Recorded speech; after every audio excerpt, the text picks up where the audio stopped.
Bonjour à tous et bienvenue sur ma chaîne YouTube. Je m'appelle Vikas Nera et dans la vidéo d'aujourd'hui, nous allons voir comment créer et utiliser une boîte aux lettres de salle dans Exchange Server 2019. Nous allons apprendre à créer et à utiliser une boîte aux lettres de salle. Nous avons déjà abordé la création d'une boîte aux lettres utilisateur. J'ai mentionné plus haut qu'il existe 3 ou 4 types de boîtes aux lettres. Voyons maintenant les différents types de boîtes aux lettres. Nous avons déjà abordé la boîte aux lettres utilisateur et toutes ses fonctionnalités. La boîte aux lettres de salle fait partie des boîtes aux lettres de ressources. Une boîte aux lettres de salle permet de réserver une salle de réunion ou une salle des fêtes. Les boîtes aux lettres de salle sont spécialement conçues pour réserver de tels espaces. Il existe 2 types de boîtes aux lettres de ressources, la boîte aux lettres de salle et la boîte aux lettres d'équipement. La boîte aux lettres d'équipement permet de réserver des équipements tels que des ordinateurs portables, des projecteurs ou d'autres équipements techniques. Voilà son utilité. Des exemples sont fournis ici pour vous montrer comment les utiliser. Alors, comment utiliser une boîte aux lettres de salle? C'est ce que nous allons apprendre dans cette vidéo. Allons dans le centre d'administration Exchange et passons en revue chaque étape. Vous avez peut-être remarqué que, sous « boîte aux lettres », nous avons précédemment créé des boîtes aux lettres utilisateurs. Concernant les ressources, les boîtes aux lettres de salle et d'équipement sont répertoriées dans la section « Ressources ». Regardez ici, vous trouverez les 2 options de boîte aux lettres disponibles. Je dois créer une boîte aux lettres de salle à partir d'ici, d'accord. Je clique sur « Créer » sous l'option « Boîte aux lettres de salle ». Je veux une salle pour une salle de fête du Nouvel An.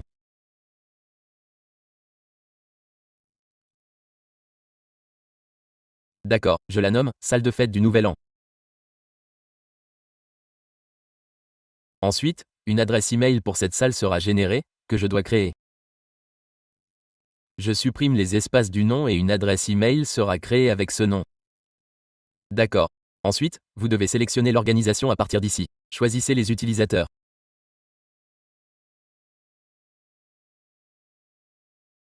Pour le lieu, je saisis J pour. D'accord, je saisis le numéro de téléphone 96 069 892.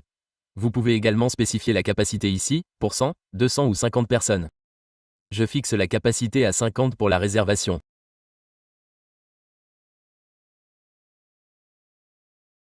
OK. Lorsque je clique sur « Plus d'options », une demande s'affiche pour la base de données de boîte aux lettres. Je sélectionne la base de données de CouDB1. Sélectionnez. OK. Vous pouvez également choisir une autre option. Ensuite, cliquez sur « Enregistrer ». OK. Après avoir cliqué sur « Enregistrer », la boîte aux lettres de la salle sera créée ici. Une fois créée, comment l'utiliser?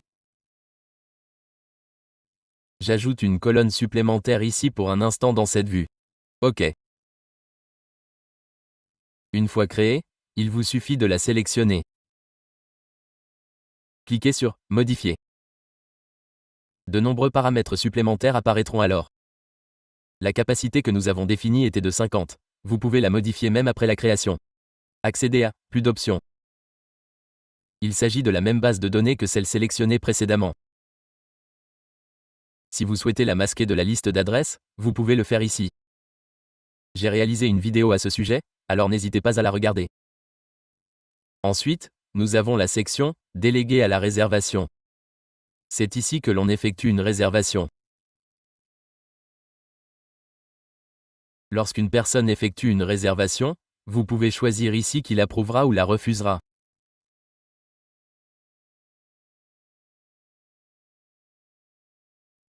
L'administrateur devrait avoir le pouvoir d'approuver ou de refuser et il recevra un email.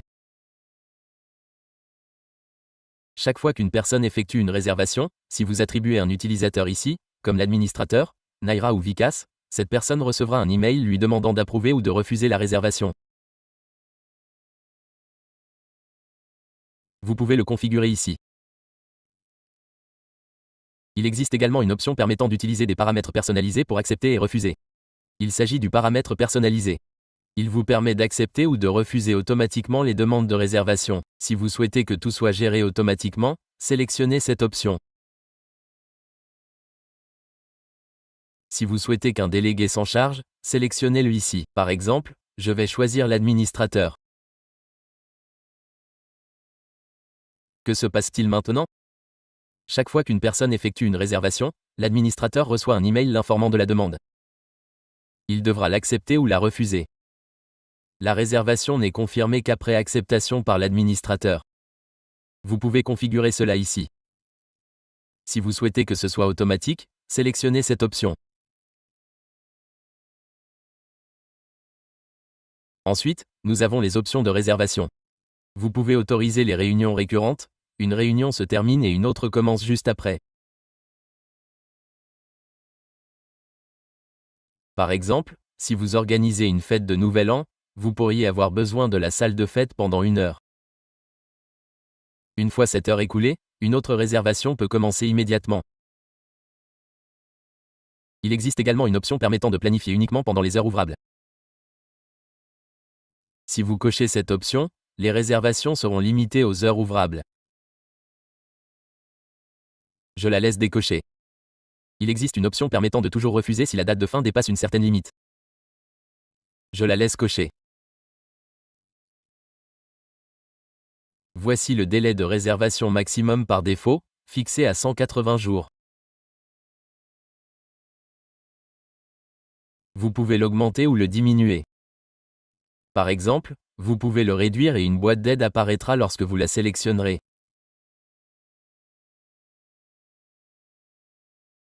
Elle explique tout, notamment le fonctionnement de ce paramètre. Elle définit le nombre maximum de jours à l'avance pendant lesquels la salle peut être réservée. Avec 180 jours, vous pouvez réserver la salle des fêtes jusqu'à 180 jours à l'avance. Par exemple, si vous souhaitez réserver pour l'année prochaine, au-delà de 180 jours, vous ne pourrez pas la réserver. Si je règle le délai sur 2 jours, les réservations ne seront disponibles que 2 jours à l'avance. Avec ce paramètre, vous ne pouvez pas réserver 6, 10 ou 20 jours à l'avance. 180 jours signifie donc que vous pouvez réserver n'importe quel jour dans cette période. D'accord? Ce n'est pas comme si vous essayiez de réserver pour l'année prochaine, disons dans 200 jours. Ce ne sera pas possible avec ce paramètre. La durée maximale est fixée à 24 heures. Vous pouvez la régler à 12 heures ou une autre durée.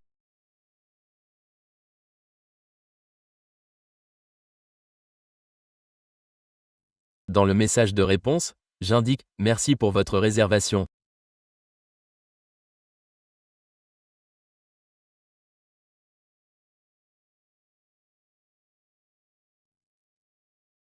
J'ai ensuite ajouté mes coordonnées. Vous pouvez également ajouter une autre adresse email. Par exemple, vous pouvez ajouter « Bonne année ». Les emails envoyés à cette adresse seront donc envoyés dans cette boîte mail. J'ai déjà abordé ce sujet dans une autre vidéo. Par exemple, vous pouvez ajouter une adresse email comme « Nouvel An » ou « Nouvel An 2024 ». Si quelqu'un envoie un email à l'une de ces adresses, il sera envoyé dans la boîte aux lettres de cette salle. Vous pouvez également ajouter une adresse email. Je l'ai expliqué dans une vidéo précédente. J'afficherai les options « Envoyer en tant que » et « Envoyer au nom » dans une autre vidéo, où vous pouvez les trouver dans le bouton « Informations ». Vous pouvez y jeter un œil. Ensuite, je clique sur « Enregistrer ». Une fois ces paramètres définis, testons-les en pratique. Pour réserver, que devons-nous faire après être venus? Cliquez ici. Je suis connecté, en tant que Naira. Cliquez sur « Calendrier ». Nous souhaitons réserver une salle de réception pour une fête du Nouvel An. Pour cela, je sélectionne le 31 décembre pour le Nouvel An. Après avoir sélectionné ceci, cliquez sur « Nouveau ». Après avoir cliqué sur « Nouveau », vous pouvez écrire ce que vous voulez ici.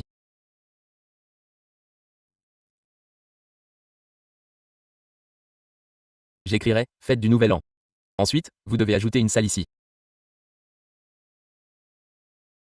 Cliquez sur « Ajouter une salle ». Voici notre salle de fête du Nouvel An, celle que j'ai créée. Je l'affiche ici. La voici. Le nom apparaîtra ici. OK. Ensuite, vous devez sélectionner l'heure ici. Si vous sélectionnez « Toute la journée », c'est-à-dire que je souhaite réserver la salle pour toute la journée, l'option de fuseau horaire disparaîtra.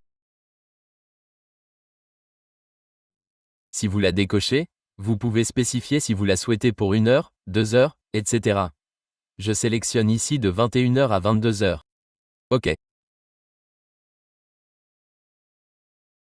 Vous pouvez également écrire « Réservation de salle de fête du Nouvel An » ici. OK. Que se passe-t-il lorsque j'envoie ceci? Dès que je l'envoie, un email est également envoyé à l'administrateur, car je l'ai désigné comme délégué aux réservations, responsable de l'acceptation ou du refus.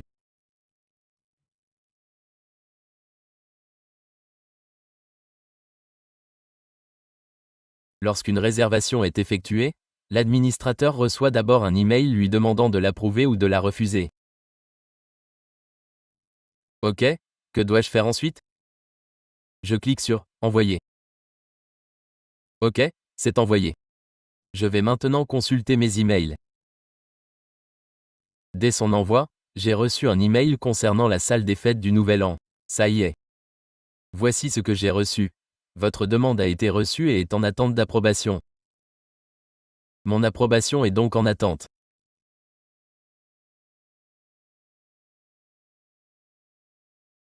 Si je n'avais pas désigné de délégué pour la réservation et que j'avais activé le mode automatique, elle aurait été approuvée ou refusée instantanément.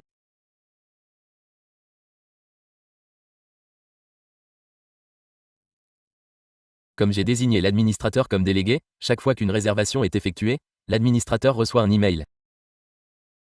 Je vais ouvrir l'email de l'administrateur et vous montrer. J'ai reçu un email disant « Vous avez reçu une demande de réservation ». On me demande d'accepter, de refuser ou de suggérer un autre créneau si le créneau n'est pas disponible.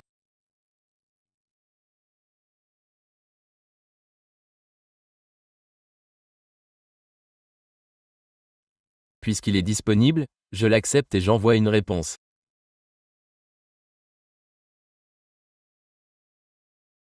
D'accord, je sélectionne « Accepter » et envoyer la réponse. Dès que je fais cela, je reçois un email. Regardez ça, c'est vrai. Il est indiqué « Accepter cet événement ». D'accord. C'est comme ça que la salle des fêtes est réservée.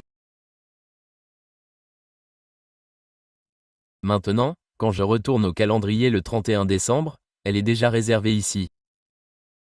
D'accord. Si j'essaie de réserver une autre salle ici, je peux saisir n'importe quelle date.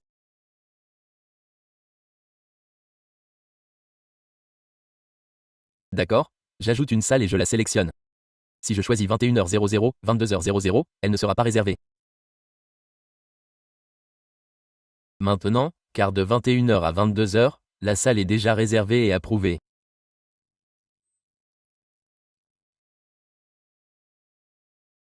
Donc si j'essaie de la réserver à nouveau de 21h à 22h, elle ne sera pas réservée, ça marche. Je vais tester et vous montrer. Je le fais ici. Je clique sur « Envoyer ». Je consulte l'email. Je reçois immédiatement un email m'informant que votre demande a été refusée en raison d'un conflit.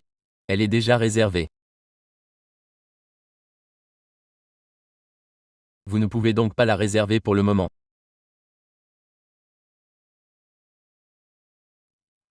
C'est pratique, car cela vous informe automatiquement, sans intervention manuelle, que le créneau est déjà pris. Vous pouvez ensuite sélectionner un nouvel horaire et le réserver.